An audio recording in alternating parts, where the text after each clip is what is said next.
God, he fights so cute. Well, these are like the trainers for the like breaker style. Oh.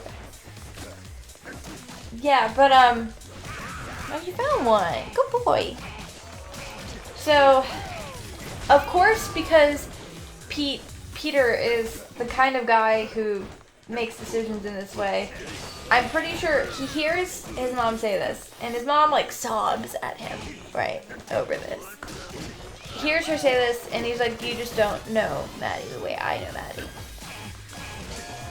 Sure. I also think that he suffers from that, like,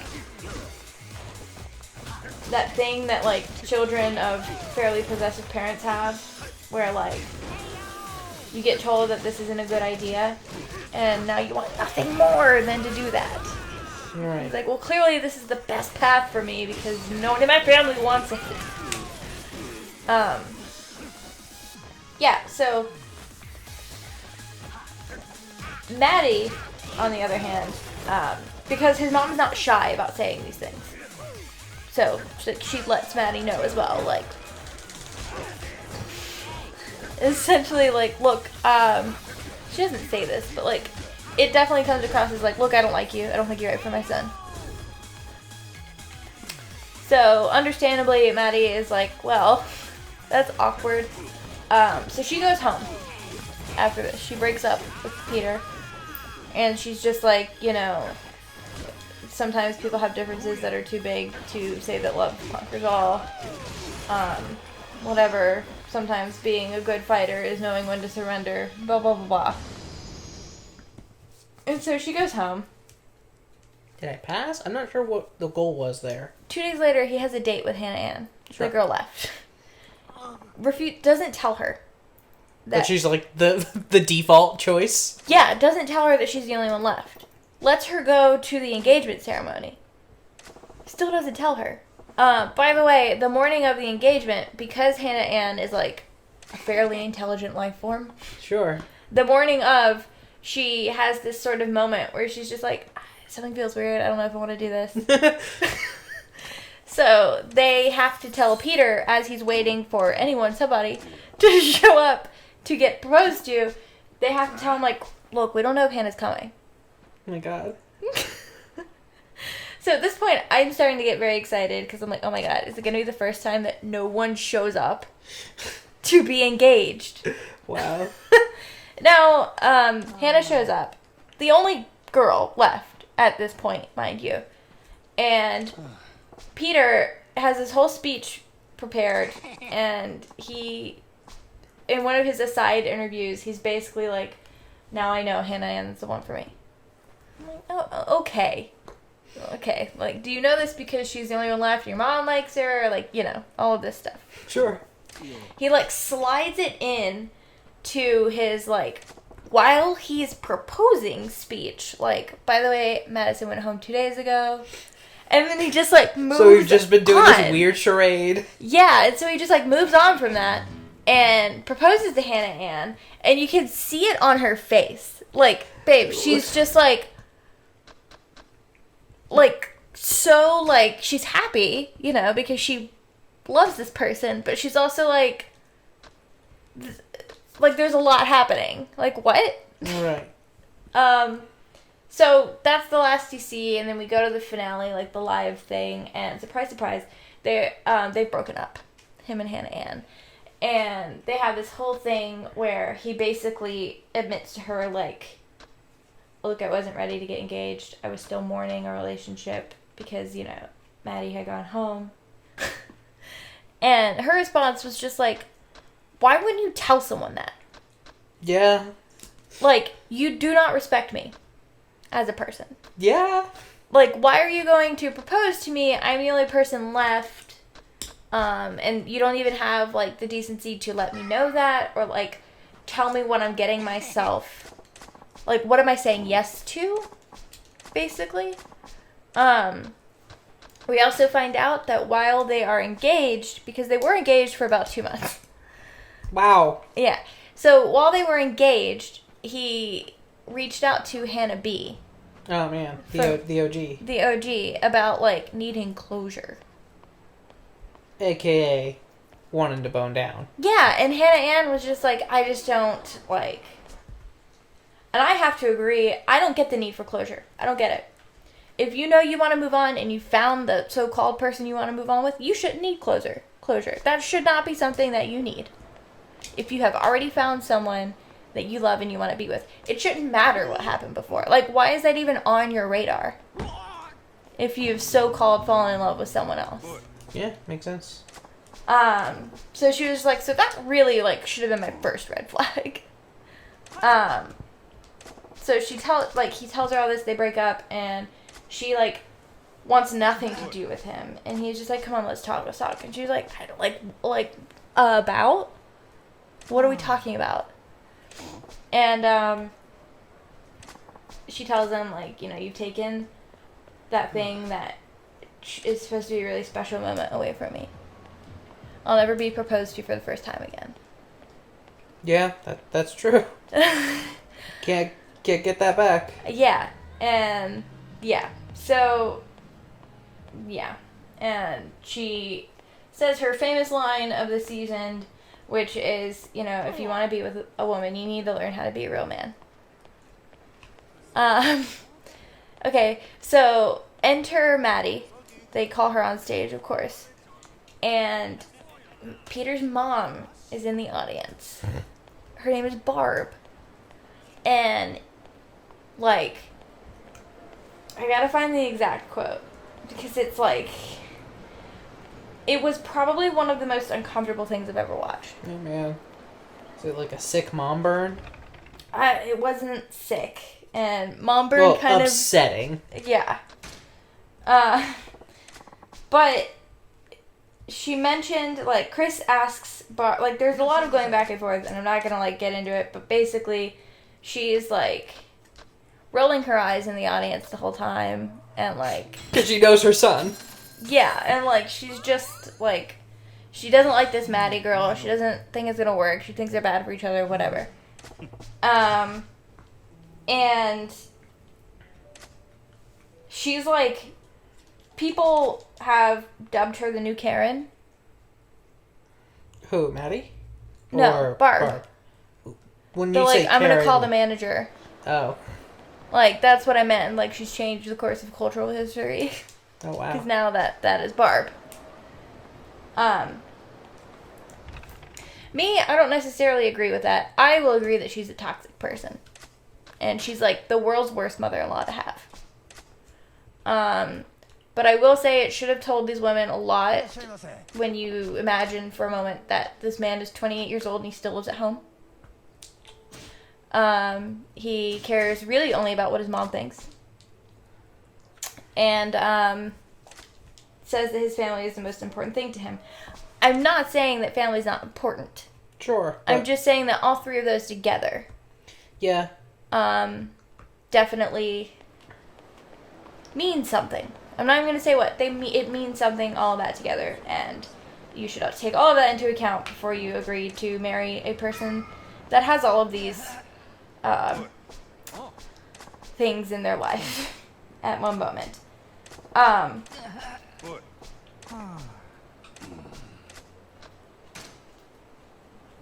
Yeah, so his parents are Cuban. And at one point in the, Chris Harrison is talking to Barb. And then he, like, because her husband, Peter's dad, is sitting right next to her. And he goes, so Dad, what do you think about all this? Babe, in Spanish, Barb looks at her husband and goes, you have to say something too. You have to say something bad too. Help me. In Spanish. Boy. God, and, like, I'm trying to find it because it was funny as hell. And it, like, this is the part that made me, like, the most uncomfortable. Because he looked at, Chris asked Barb, like, so what would have to happen for, like, us all to move on, for us to be happy with each other? And Barb looks, and, like, no hesitation, she's like, Peter would have to fail to succeed. What does that mean?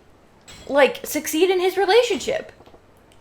So what you're saying is I would have to be right to prove that everyone is wrong for us to move on. Yeah, for us to move on, this relationship can't work. essentially. Wow. On national TV. This woman says this. That's wild.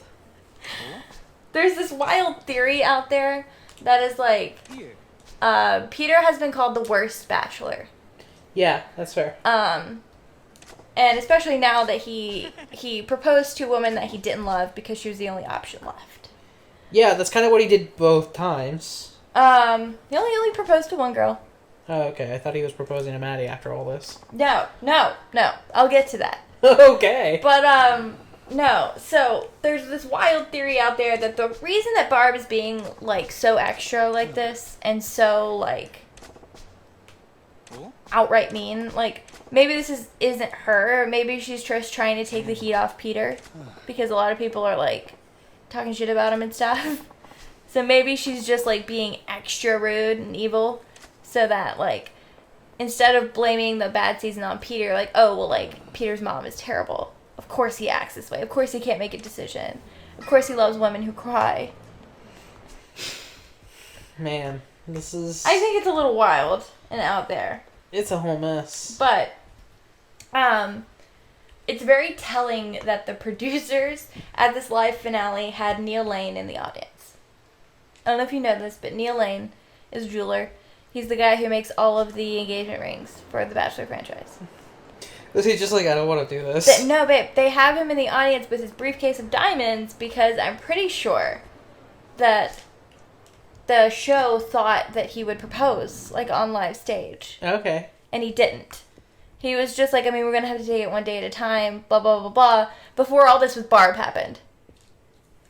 And then at one point, like, under her breath, like, during a commercial break, apparently Maddie looked at Peter and was like, what the hell is happening right now? Whew. And now everyone is just like, bet you every woman, including Hannah B, is watching this like, dodged that bullet. Yeah, that was a whole mess. And now people are really excited about, like, Easter's around the corner. Like, can we please, like, film their family Easter? Oh my god. Like, can we film their Thanksgiving, please? I want to know how this is gonna go. You know what the wildest part of all this is? The very first date of the season, Peter's parents got their vows renewed. Do you want to know who his date was to their vow renewal? Hannah B. Maddie. Oh, wow. She was the first date. And by all accounts, they loved her. Weird. Yeah. So people are like, does she, like, not remember? Does she not remember that? Or, like, is it just because she wouldn't fuck her son? Or, like, I'm a fan of my personal theory, which is called Barb is going through some intense menopause right now. And we all just need to calm down because she is sweaty, irritable, and uncomfortable. And I'm sure we would all say things that we regret later. That's fair. Also, Hannah, his consolation prize, posted this, which I thought was funny. That's the dress she wore to be engaged in. Oh, man. It says, for those of you that can't see this, I originally called this dress Timeless. it is now called 60 Day Fiancé. Yeah, it didn't age well. That aged like fine milk. Mm-hmm. But people love that she's being so shady about it. Because she gave him, like, no, like, out. She was just like, you're terrible. That was a terrible choice you made. And I will never forgive you for it. And how dare you propose to someone while you're in love with someone else. Or even while you, like, quote-unquote need closure with someone else. You don't get involved with someone to that point if you still need closure with someone else.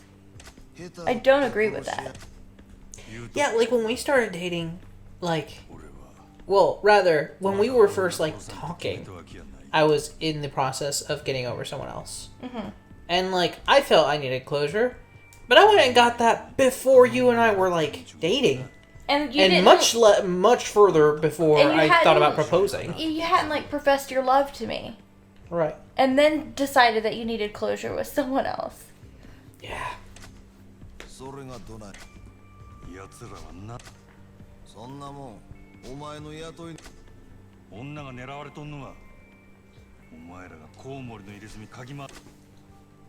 Yeah, so. Peter the pilot, world's worst decision maker, world's biggest mama's boy. Is that a rapier? What does that man have in his hand? You see this shit? Mm-mm. No, of course you don't.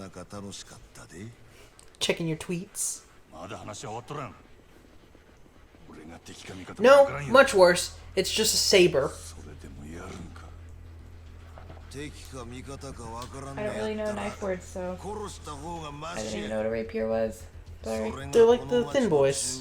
Like for fencing.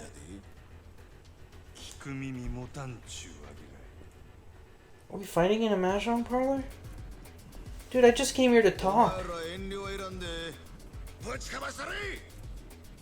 Dude. Why this? I thought we were getting along finally.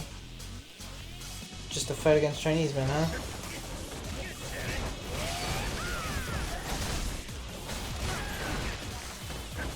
You know what? The breaker style goes pretty good up in here.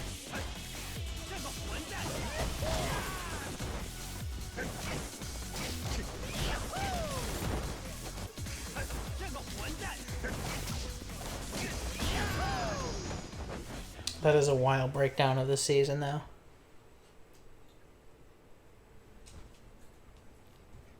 Yeah, it was good fun. Sure seems like it.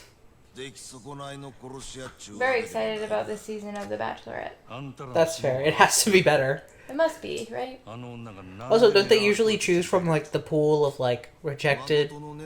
They do, but because of the way this happened, the theory is that this year's contestants were so terrible that they couldn't choose.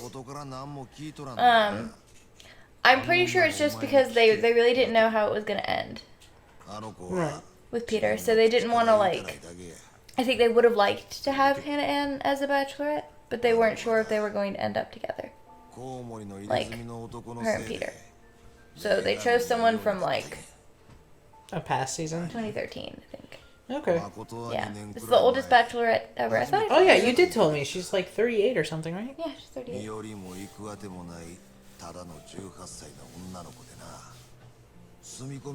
was the runner-up on the first Latino Bachelor. He was terrible. Yeah. Oh yeah. What was his deal? He was made a crude comment. What? Oh, you're just too fiery. No, he was... I haven't seen the whole season, so I can't really speak to it, but I have heard from, like, not personally, but just like in news, the contestants from that season went on to talk about how he talked really disrespectfully about women, and he just had like really troubling ideas about women and like a place that a woman should have. So he's chauvinistic. Yeah. Or misogynistic. I'm not really sure what the difference is between the two. Me either.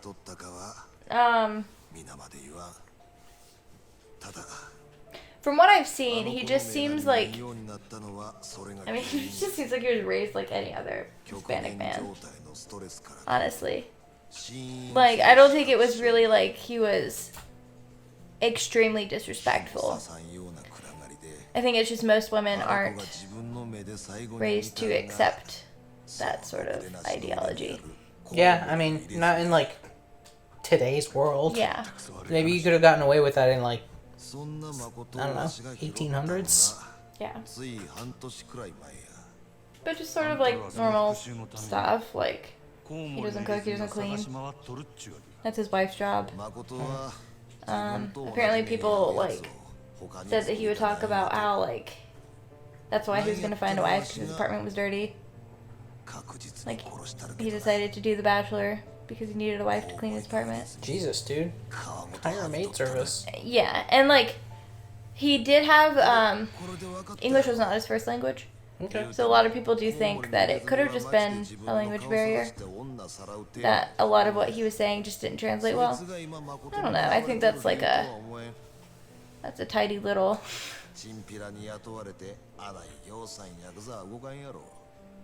Like, way to not hold him accountable for his shitty ideas. I'm like, oh, it was a language barrier. Yeah, because, like, that would still translate across a language barrier. Yeah. Come on. Sexism translates well. Yeah. I think.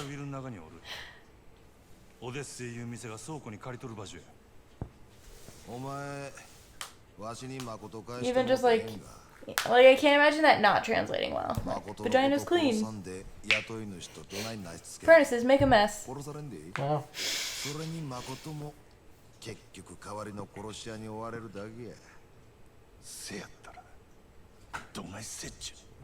Oh man. Is this where Majima makes his like face turn? He's just like, fine, I'm a good guy, I'm gonna fight the Yakuza.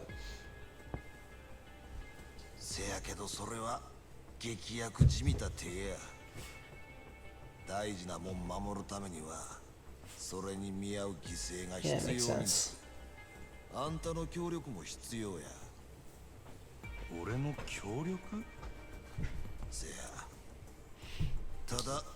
I remember reading, apparently like a gaming journalist like went underground in Japan so that he could have some Yakuza contacts for the express purpose of having them play these games and be like, so are they accurate? Yeah, I don't remember what his findings were. I think they kind of didn't take it seriously and were just like, I mean, Sure. we like to fuck around a lot, so yeah. Sometimes the guy missed a pinky. There you go.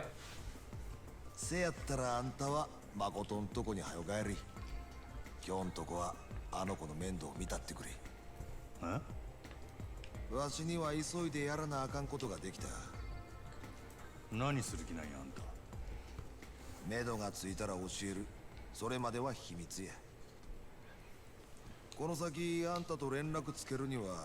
man, am I about to exchange beeper codes?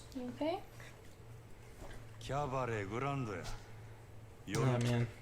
ほんまかあんたがあのグランドの飲み代は心配すな俺のおごりや